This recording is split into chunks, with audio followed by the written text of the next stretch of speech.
Well, Heimir, you got the weather for a proper coaching session anyway. How was that with the kids? I love it. It's enjoyable always to coach kids, and especially this age, like around 10 years old, they're like sponges when it comes to teaching. So they're quick learners.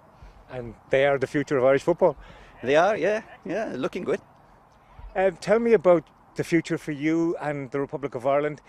Summer coming up, a couple of games before the autumn, and everyone wants us to qualify for the World Cup again. Yeah, of course, and everyone, every nation wants to qualify for this World Cup. It's a big one, good venues in US, and the biggest World Cup until now. So everybody likes to be there, and it's the same with Ireland as anyone else. And yeah, it's a big pressure. I think what has happened, in the recent camps, etc., is looking good, and I think we can take a lot of positives from the Bulgaria matches, so we're quite happy. It's good to have two friendlies in June. It isn't a good camp for us in a way that we have a lot of players in the championship that finish the league next week.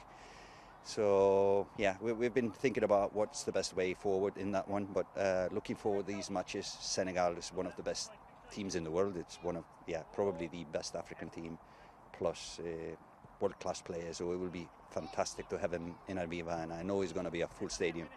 And Luxembourg then after that, what challenges will they bring? No, they have been on the up for some time now, almost qualified for the Euros, lost to Georgia, and it have been on a really good trajectory of late. Good team. I was watching them beat Sweden in the last window, so it's and I think the coach has been there 12 years, which is kind of unheard of for a national team coach. So everything is positive there, and it's a good opponent, Luxembourg, and play them away where they have really good results. No, it's two good games, and of course we would like to do well, but everybody knows September is the month that we need to be 100%. Would you have liked more games and more time to prepare, because the World Cup campaign will come around really quickly and then it'll be over before we know it? Yeah, exactly. No, I think this is what we could. We wanted to have, and we plan to have two games in early May, so next week after the end of the championship we plan to have games, but one of the opponents pulled out, so we couldn't find a replacement. That was a shame, because we would have played the championship players then, and then given them the holiday that they deserve and need. So yeah, but that was the plan, but unfortunately we couldn't do anything about it. It was not that we really wanted, and we tried hard to find opponents, but we couldn't. So these June window matches are good, but it would have been nice to have one or two more. With Ipswich, Southampton and Leicester going down, you've lost players in the Premier League. You'd hope to get a few more, apart from Josh Cullen and Burnley, up to the Premier League? Yeah, well, the most important is that the players are playing well and playing on a regular basis.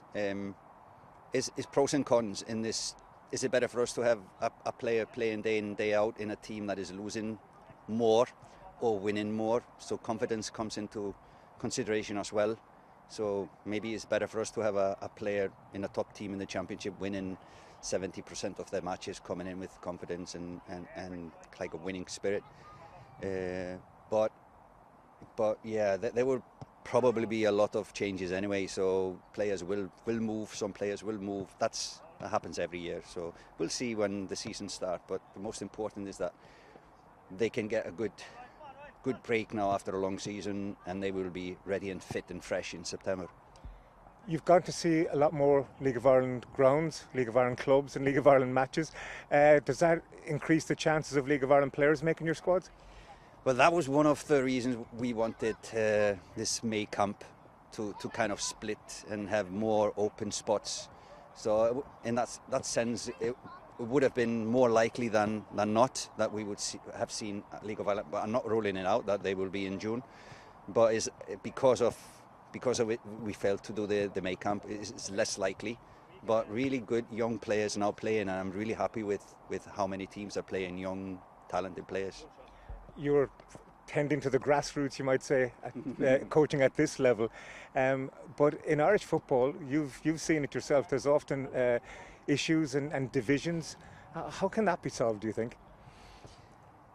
I think it's just so with enjoying the game. I think every kid will just go to the sport that is most enjoyable, and football has proven to be the most enjoyable sport all around the world. So I don't see why we can't make that happen here. But no, it's just, I think at this age you need to enjoy it. That's the basics. You need to enjoy being in the game, and then slowly you will adapt and learn. But I think we as coaches need to have our sessions constructed in a way that the kid always likes to come back to a session. But you've seen more of Ireland now and Irish culture, and you know in the summertime GAA is very big, and some leagues are concerned that they might lose footballers to GAA if the league continues through the summer. Yeah, it's opinions. I don't know the depth of all of that, and I'm not going to go into that political.